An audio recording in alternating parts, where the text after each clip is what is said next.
के लिए बाबा ने इशारा दे दिया था कि लक्ष्मी नारायण का जन्म रूपी प्रत्यक्षता होने का जो वर्ष है वो सन 76 है। माना सन 76 में ही वो वैष्णो देवी और वो विष्णु उनका पार्ट प्रत्यक्ष हो चुका था। जो 2 सीट के लिए इशारा सन 73 के मेले में ही दे दिया था, 3 सीट फिर प्रत्यक्ष होंगी। इस मेले की सजावट का इनाम दादियां दीदियां देंगी और चैतन्य चेहरों की सजावट का इनाम बाप दादा देंगे। 3 मूर्तियों को देंगे, नंबरवार 3 मूर्तियां प्रत्यक्ष होंगी। तो सन 76 में 2 मूर्तियां प्रत्यक्ष हो चुकी, लक्ष्मी और नारायण। इनकी सीट तो पहले से ही प्रत्यक्ष थी, लेकिन तीसरी सीट प्रत्यक्ष नहीं हो रही थी। तो अभी 4-6 वर्ष पहले से बाप दादा ने वो तीसरी सीट की भी घोषणा कर दी। 3 सीट फिक्स हुई है, ब्रह्मा सो विष्णु, बाप और जगदम्बा। जगदम्बा तो बच्ची है ना, क्या है? जगदम्बा किसकी बच्ची है? हैं? ज्ञान के तरीके से किसकी बच्ची है? जगदम्बा को भी ज्ञान किससे मिलता है, चाहे बेसिक में चाहे एडवांस में? बाप से मिलता है। तो प्रजापिता ब्रह्मा की बच्ची हुई ना। यज्ञ के आदि में भी जगदम्बा को किससे ज्ञान मिलता है? बाप से ज्ञान मिला। और एडवांस में भी बाप से ज्ञान मिलता है। तो जगदम्बा हुई, भले जगत की अम्बा है, लेकिन ज्ञान बाप से मिलता है। तो जगदम्बा बच्ची की प्रत्यक्षता होने के लिए रह गई थी, वो भी बोल दिया कि ये तीसरी सीट भी प्रत्यक्ष हो गई। तो ये 3 मूर्तियां प्रत्यक्ष हो जाती हैं ब्राह्मणों की दुनिया में, ब्रह्मा, विष्णु और शंकर। ये 3 आत्माओं की प्रत्यक्षता जो है वो सारी दुनिया को इसका संदेश पहुंचाना है, तब ही बाप की प्रत्यक्षता कही जाएगी, या इसके अलावा कोई दूसरी बात है? बाप का संदेश पहुंचाना कि बाप 3 मूर्तियों के रूप में संसार में आया हुआ है। ये 3 मूर्तियों का झंडा बुलंद करना संसार में, जो विश्व विजय करके दिखलावे, तभी तो संदेश पूरा माना जाएगा। तो इसके लिए बोला, क्या बोला? इतनी आपको प्राप्ति हुई है ज्ञान खजाने की। कितनी प्राप्ति? कि प्रैक्टिकल में पार्ट बजाने वाले वर्तमान 3 मूर्तियों के स्वरूप को आपने पहचान लिया है। आपका इतना बड़ा हाल हो चुका, ये बेहद का हाल है क्या? हद का हाल नहीं है। इतनी बड़ी आपको प्राप्ति हुई है, बाप मिला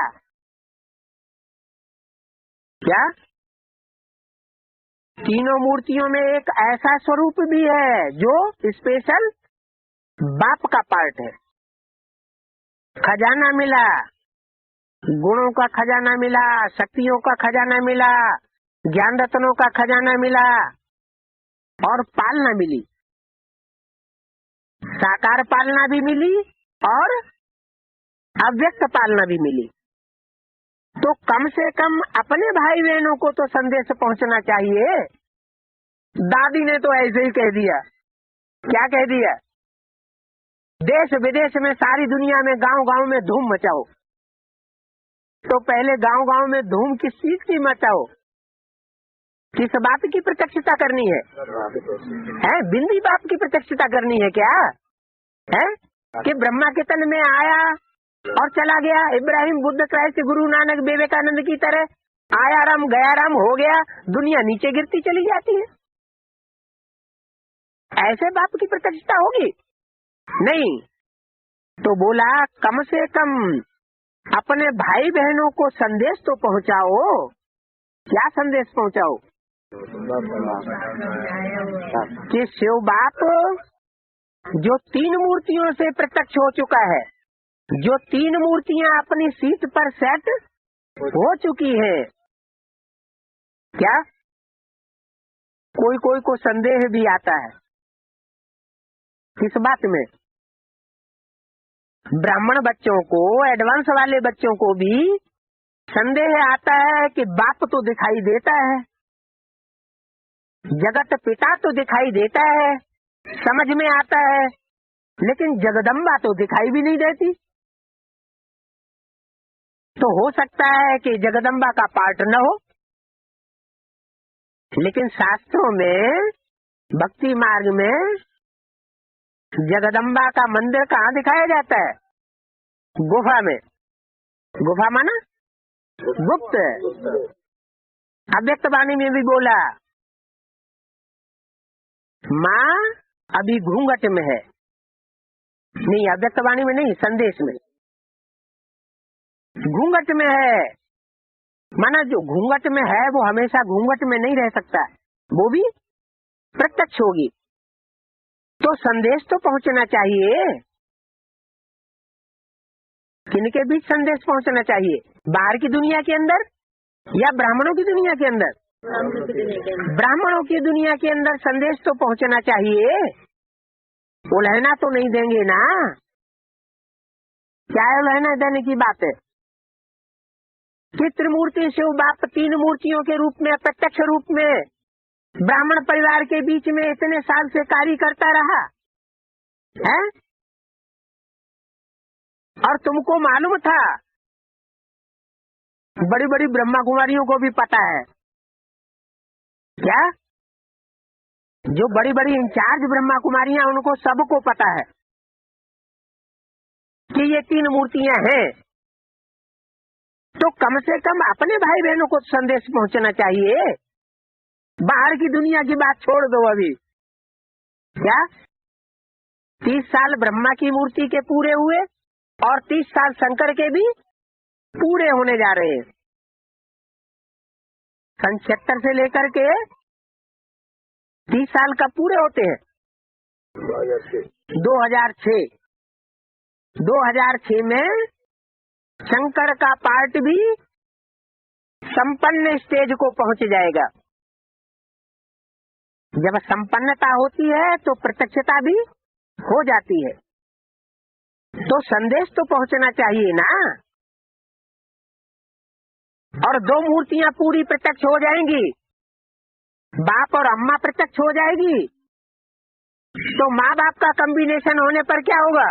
विष्णु तो प्रत्यक्ष हो ही जाएगा। तो कम से कम ब्राह्मणों की दुनिया के अंदर तो संदेश पहुंचाओ। दादी ने तो भले कह दिया, क्या कह दिया?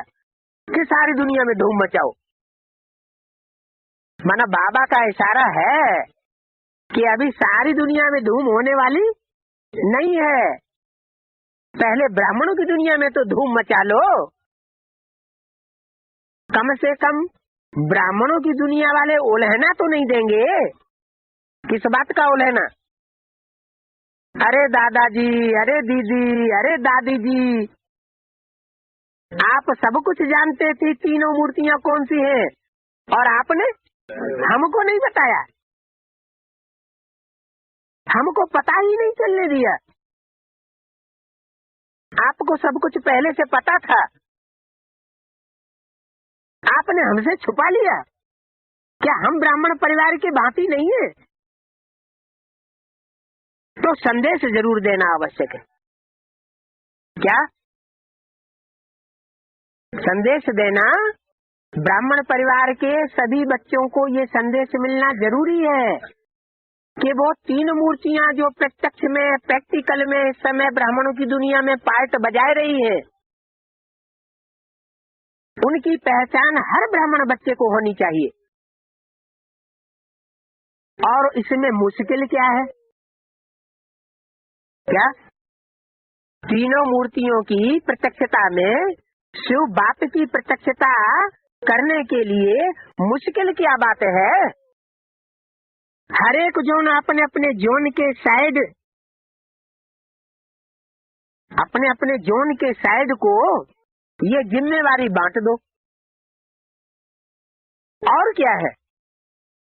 क्या क्या करो?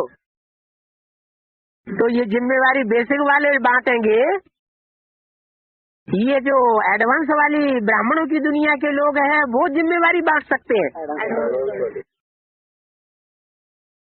एडवांस की दुनिया के लोग हैं वो ये जिम्मेवारी उठा सकते हैं, क्योंकि बेसिक वालों को तो पता ही नहीं है, उनको तो संदेश मिलना अभी बचा हुआ है।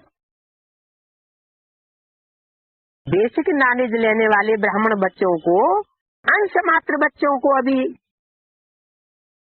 3 मूर्तियों का संदेश मिला है। तो अपने अपने जोन के साइड को बांटो। और क्या है? हर जोन में कितने सेंटर हैं? बेसिक में तो सेंटर है, और एडवांस की दुनिया में कौन से सेंटर है? गीता पाठशालाएं हैं। अगर मिनी बदनों को सेंटर कहा जाए तो भी गिने चुने 9 हैं। कितने? 9। एक एक सेंटर को भी बांटो तो क्या बड़ी बात है। देखो, मधुवन में सेवा होती है वर्गीकरण की, उससे आवाज चारों ओर फैलता है। आप देखेंगे जब से ये वर्गीकरण की सेवा शुरू हुई है तो आईपी क्वालिटी में आवाज ज्यादा फैला है।